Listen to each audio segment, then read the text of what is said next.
انشاءاللہ بہت جلد ہشام جادوگر ہمارے قبضے میں ہوگا اور ہم اسے تڑپا تڑپا کے ماریں گے۔ وہ ایک بہت لمبی داستان سنانے کے بعد چپ ہوئی۔ اس کی کہانی سن کے مجھے علم ہوا کہ وہ میرے سے بھی زیادہ دکھی ہے۔ میں نے کہا، میری نائلہ کو ہشام جادوگر نے مارا؟ اگر ایسا ہے تو اس کی لاش کہاں ہے؟ وہ بولی، نائلہ کی لاش کو ہشام جادوگر نے اپنے شیطان دیوتا کے قدموں میں قربان کیا۔ اس کی لاش اسی جنگل میں پڑی ہے جہاں ہشام جادوگر رہتا ہے۔ میری آنکھوں کے سامنے بار بار نائلہ کا معصوم چہرہ گھوم رہا تھا۔ میرا جی چاہتا تھا کہ اپنے آپ کو ختم کروں، لیکن مجھے ہشام جادوگر سے نائلہ کی روح کو سکون دینا تھا۔ میری بات سن کے حجاب بولی، کاشف ابھی تم بہت زخمی ہو، ابھی تم چلا کرنے کی اجازت نہیں لے سکتے، تم آرام کرو، میں آتی ہوں۔ اتنا کہہ کے وہ اٹھ کے چلی گئی۔ میں اس کے واپس آنے کا انتظار کرنے لگا۔ کافی دیر کے بعد وہ واپس آئی۔ اس کے ہاتھ میں کھانا تھا۔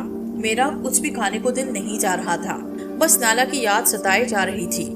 ایک ہفتے کے بعد میری صحت کچھ ٹھیک ہوئی، زخم کافی حد تک بھر گئے۔ حجاب ہر روز میرے زخموں پہ دوائی لگاتی اور پٹی کرتی، جس کی وجہ سے میری حالت بہتر ہوتی چلی گئی۔ میں نے حجاب سے کہا کہ وہ مجھے خامون جادوگر کی قبر کے پاس لے چلے۔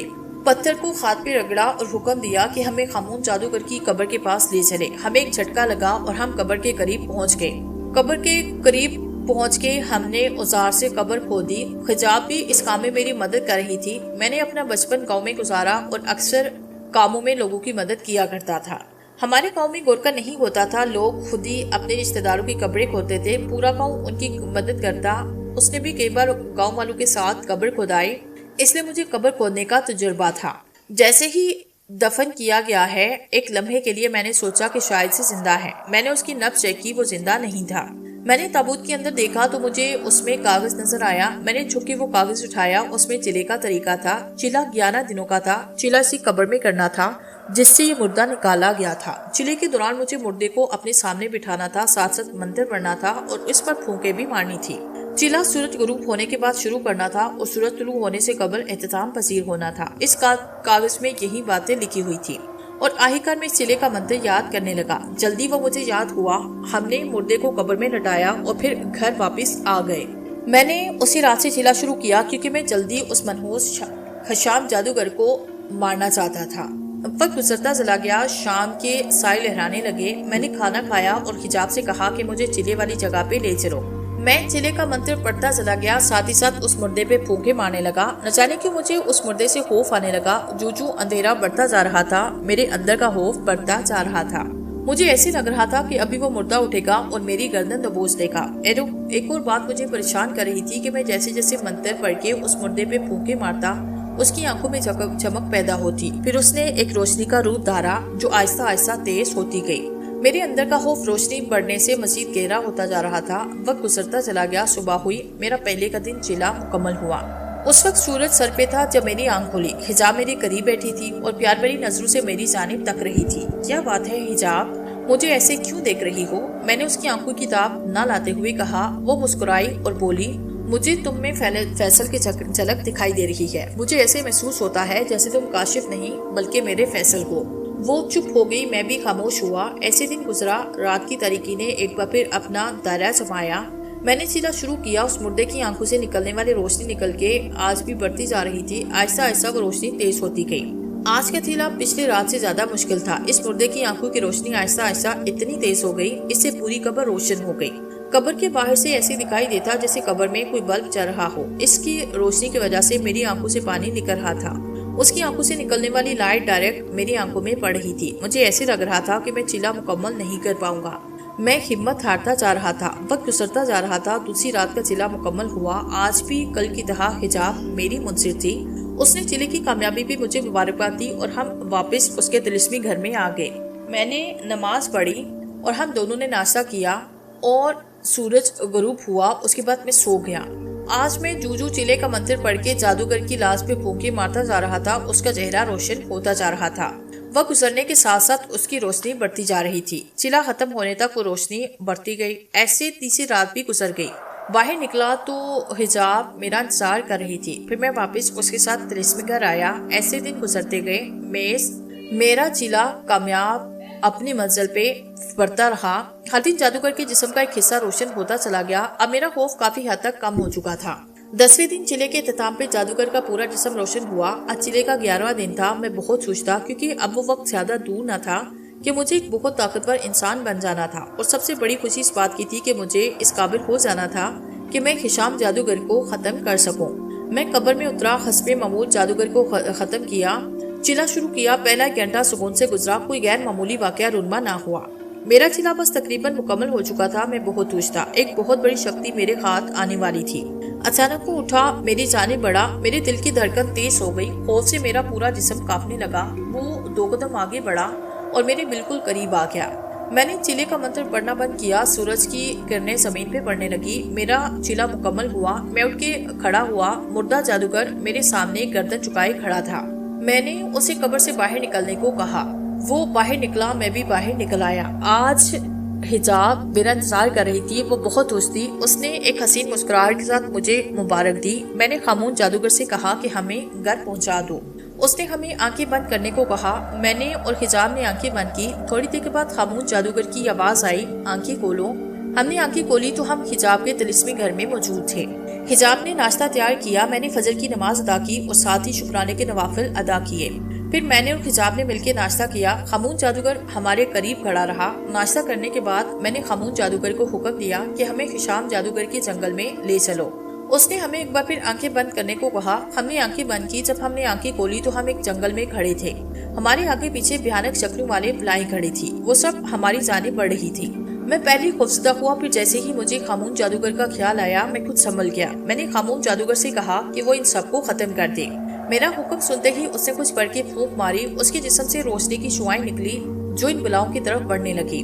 ہشام جادوگر کہاں ہے؟ میں نے خاموش جادوگر سے پوچھا۔ وہ بولا، وہ یہی کہیں ہوگا، وہ اتنی جلدی ہمارے سامنے نہیں آئے گا، وہ چھپ کے اپنی طاقتوں کے ذریعے ہمیں ختم کرنے کی کوشش کرے گا۔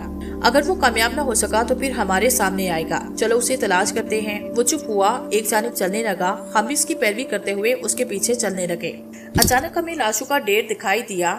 زیادہ تر لاشوں کے جسم سے گوشت اتر چکا تھا اور وہ ڈھانچوں کی شکل اختیار کر چکی تھی، لیکن کچھ ایسی بھی لاشیں تھیں جن کے جسموں پہ ابھی گوشت باقی تھا۔ ان لاشوں سے بڑی گندی بدبو آ رہی تھی۔ کچھ دیر کے بعد حجاب کی آواز سن کے میں نے آنکھیں کھولی۔ اپنے قریب ان ڈھانچوں کو دیکھے میرا سانس رکنے لگا۔ میں نے اللہ کا نام لے کے پیچھے کی جانب دوڑ لگائی۔ جلدی میں خاموش جادوگر اور حجاب کے پاس پہنچا۔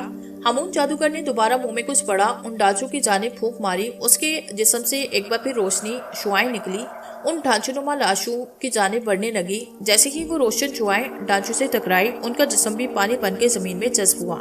ایک خاص بات جو میں نے اس دوران نوٹ کی تھی وہ یہ تھی کہ جو خاموش جادوگر کے جسم سے روشن شعاعیں نکلتی جا رہی تھی، اس کے جسم کی روشنی جو چلا کرنے سے پیدا ہوئی تھی کم ہوتی جا رہی تھی۔ اس کا مطلب تھا کہ روشنی ہی خاموش جادوگر کی طاقت تھی، اور وہ روشنی ختم ہونے کے بعد اس کا جسم دوبارہ مردہ ہو جانا تھا۔ اچانک ہماری نظر ایک کالی شکل والے آدمی پہ پڑی۔ وہ ہماری طرف آ رہا تھا۔ اس کی شکل بڑی بھیانک تھی، چہرہ جھریوں سے بھرا ہوا تھا، قد 8-9 فٹ تھا۔ اس کے چہرے سے وحشت ٹپک رہی تھی۔ اسے دیکھتے ہی حجاب اور خاموش جادوگر کی آنکھوں میں چمک آئی۔